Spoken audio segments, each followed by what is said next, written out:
जंगल में झाड़ियों को पार करते हुए आगे की ओर बढ़े जा रहे थे। अजी, ये तो वही जंगल है जिसके बारे में हमारे राज्य में बड़ी ही अजीबोगरीब अफवाहें प्रसिद्ध है। अरे जल्दी जल्दी चलो बिमला। हाँ, ये वही घना जंगल है, जल्दी चलो। आखिर आपको इस रास्ते से आने की क्या आवश्यकता थी? मुझे तो बहुत डर लग रहा है। वो तो और क्या करता बिमला, दूसरे रास्ते से हमें अपने राज्य पहुंचने में 3 दिन का ज्यादा समय लगता, मगर इस जंगल के रास्ते से पहुंचने में केवल 1 दिन का समय लगेगा। अब चलो, बातें मत करो और जल्दी जल्दी चलो। हमें जल्दी से जल्दी इस जंगल को पार करना होगा, चलो। तभी विमला दर्द से कराह उठी। आह! क्या हुआ? ऐसा लग रहा है जैसे मेरे पैर में भयानक मोच आ गई है। मैं 1 इंच भी आगे नहीं बढ़ पा रही हूँ।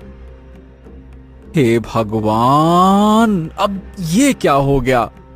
यहाँ तो आसपास कोई गांव भी नहीं है जहाँ मैं जाकर मदद मांग सकूं। तभी सुखिया की नजर सामने एक बहुत बड़े महल पर पड़ी, जो कि पूरा कांच का बना हुआ था। सुखिया आश्चर्य से उस महल की ओर देखकर बोला, अरे, बड़ी अजीब सी बात है कि इस घने जंगल में इतना सुंदर कांच का महल भी है। वाह वाह वाह, ये तो मुझे पता ही नहीं था। मुझे तो इस कांच के महल को देखकर बड़ा ही डर लग रहा है। अरे डरो मत विमला, अगर यहां पर महल है तो इसके अंदर जरूर कोई ना कोई तो रहता ही होगा ना। चलो, हम चलकर उससे मदद मांगते हैं। सुखिया अपनी पत्नी विमला का हाथ पकड़कर उस महल की ओर चलने लगा। विमला भी लड़खड़ाती हुई उसके पीछे पीछे चलने लगी। कुछ ही देर में सुखिया और विमला महल के अंदर प्रवेश कर गए। विमला, ये महल तो अंदर से बाप रे बहुत ही सुंदर है, और यहाँ पर हर वस्तु, अरे देखो, कांच की बनी हुई है। बहुत सुंदर है ये तो। ये तो मैं भी देख रही हूँ जी, इसीलिए तो मुझे इस महल को देखकर बड़ा ही डर महसूस हो रहा है। सुखिया ने इतना कहा ही था कि तभी वहाँ पर कोहरा फैलने लगा। अगले ही पल कोहरा वहाँ से छट गया और एक बूढ़ी औरत, जिसकी शक्ल बेहद भयानक थी, खड़ी हुई सुखिया और विमला को घूरती हुई देख रही थी। कौन हो तुम लोग, और तुम्हारी मेरे कांच के महल में आने की हिम्मत कैसे हुई? उस बूढ़ी औरत को देखकर विमला डर की वजह से बेहोश हो गई। सुखिया डरते हुए बोला, तुम कौन हो? तुम्हारी शक्ल तो बहुत ही ज्यादा भयानक है। कौन हो तुम? मैं इस कांच के महल की रानी हूँ। मेरी इजाजत के बगैर यहाँ कोई भी आता है तो वो वापस नहीं जाता। मुझे माफ कर दो, मुझे नहीं पता था कि ये आपका महल है। मुझे और मेरी पत्नी को यहाँ से जाने दो। मुझे माफ कर दो, माफ कर दो। बूढ़ी औरत जोर जोर से हंसने लगी। मैं तुम्हें यहाँ से जरूर जाने दूंगी, अगर तुम मेरा एक काम कर दोगे। कैसा काम? यहाँ से कुछ दूर एक विचित्र जंगल है। उस विचित्र जंगल में हर समय भयंकर कोहरा छाया रहता है। उस जंगल में भयानक कोहरे के बीच एक सफेद वृक्ष है, जिस पर लाल रंग का फल लटका हुआ है, परंतु जो भी व्यक्ति उस फल को तोड़ने का प्रयास करता है वो वहीं पर जलकर भस्म हो जाता है। तुम्हें उस फल को मेरे पास लाना होगा। ये क्या कह रही हो तुम? अगर मैं उस फल को हाथ लगाऊंगा तो मैं तो खुद जलकर राख हो जाऊंगा। फिर मैं कैसे वो फल तोड़कर ला सकता हूँ? तो फिर तुम इस कांच के महल से फिर कभी भी बाहर नहीं जा सकते। इतना बोलकर वो बूढ़ी औरत वहाँ से गायब हो गई और सुखिया की चीख सन्नाटे को चीर गई। अर्जुन जंगल से लकड़ियां काटकर अपने घर पर लाया ही था कि तभी उसने देखा कि उसकी पत्नी के साथ उसके पड़ोस में रहने वाली राधा बैठी हुई रो रही थी। अर्जुन अपनी पत्नी पुष्पा की ओर देखकर बोला, क्या हुआ पुष्पा, ये राधा रो क्यों रही है? राधा के माता पिता कुछ दिन पहले अपने रिश्तेदार के यहाँ पर गए हुए थे, जो अभी तक नहीं लौटे। राधा को डर है कि कहीं उसके माता पिता उस जंगल में ना भटक गए हों, जहाँ पिछले कुछ वर्षों से कोई भी जाता है तो वापस लौट कर नहीं आता। ये सुनकर अर्जुन के चेहरे पर चिंता की लकीरें झलकने लगी। अर्जुन राधा की ओर देखकर बोला, राधा चुप हो जाओ, चलो अब तुम अपने घर जाओ बेटा, और चिंता करने की कोई जरूरत नहीं है। मैं तुम्हारे माता पिता को ढूंढकर अवश्य ले आऊंगा, ठीक है ना बेटा? जाओ अपने घर जाओ। अर्जुन की बात सुनकर राधा अपने घर चली गई। राधा के जाते ही पुष्पा अर्जुन की ओर देखकर बोली, आखिर तुम राधा के माता पिता को ढूंढकर कैसे ला सकते हो? तुम्हें उसे झूठा आश्वासन नहीं देना चाहिए था। हाँ, मैंने उसे झूठा आश्वासन नहीं दिया पुष्पा। मैं राधा के माता पिता को अवश्य ढूंढने के लिए जाऊंगा। वैसे भी पिछले कुछ वर्षों से हमारे गांव और इस राज्य के न जाने कितने लोग उस जंगल में गायब हो चुके हैं, और महाराज हैं कि उन्हें इसकी कोई चिंता ही नहीं है। तो तुम क्या करोगे? सबसे पहले तो मैं महाराज से मदद मांगने के लिए जाऊंगा।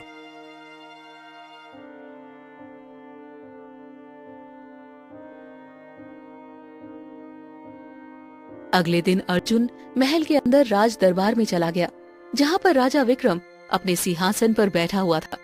अर्जुन राजा विक्रम की ओर देखकर बोला, महाराज की जय हो। महाराज, पिछले कुछ वर्षों से राज्य के न जाने कितने लोग लापता हो गए हैं। तो तुम कहना क्या चाहते हो?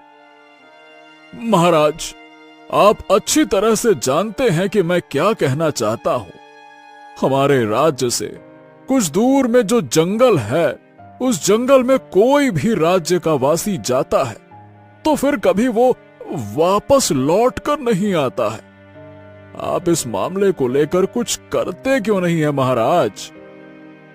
मैं तुम्हारी बात समझ गया, लेकिन मैं इस मामले में कुछ नहीं कर सकता, क्योंकि जितने भी लोग लापता हुए हैं रहस्यमय ढंग से लापता हुए हैं। और फिर वैसे भी जब राज्य के लोगों को पता है कि उस जंगल में खतरा है, तो फिर राज्य के लोग उस जंगल से गुजरते ही क्यों हैं? बोलो। राजा विक्रम की बात सुनकर अर्जुन क्रोधित होते हुए बोला, अरे मैंने सुना है महाराज कि उस जंगल में अजीब सी कशिश है। उस जंगल के पीछे दो रास्ते हैं। एक रास्ता हमारे राज्य की ओर जाता है, वो लंबा रास्ता है, और दूसरा रास्ता जो जंगल से हमारे राज्य की ओर आता है, वो छोटा रास्ता है। बहुत से यात्रियों ने मुझे बताया महाराज कि जब भी वो जंगल की ओर देखते हैं तो उनमें एक अजीब सा मतलब सम्मोहन तारी हो जाता है। अच्छा, सम्मोहन तारी। अरे थोड़ा दिमाग लगाओ। अगर उनमें सम्मोहन तारी हो जाता है तो फिर वो लोग जंगल की तरफ क्यों नहीं गए? क्यों वहां से बच के आकर तुम्हें बता रहे हैं कि सम्मोहन तारी हो गया? अरे ये सब बकवास बातें हैं। मैं इस मामले में तुम्हारी कोई मदद नहीं कर सकता। हाँ ठीक है महाराज, आप मदद भला क्यों करेंगे? अगर आपके परिवार का कोई सदस्य लापता हुआ होता तो आप तुरंत एक सेना की टुकड़ी भेज देते वहां पर। ठीक है महाराज, अगर आप अपने कर्तव्य से मुंह मोड़ रहे हैं तो कोई बात नहीं, लेकिन मैं लोगों को इस तरह से मुसीबत में नहीं देख सकता। मैं स्वयं इस रहस्य का पता लगा कर रहूंगा। इतना बोलकर अर्जुन क्रोधित होकर वहां से चला गया। कुछ देर बाद राजा विक्रम अपने कक्ष में चला गया। तभी उसकी पत्नी रानी रुक्मणी वहां आकर रोते हुए बोली, जल्दी चलिए, गजब हो गया।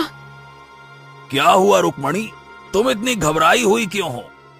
मेरी पुत्री राजकुमारी चंद्रमुखी मुझसे बातें कर रही थी, मगर अचानक वो बातें करते करते कांच में परिवर्तित हो गई।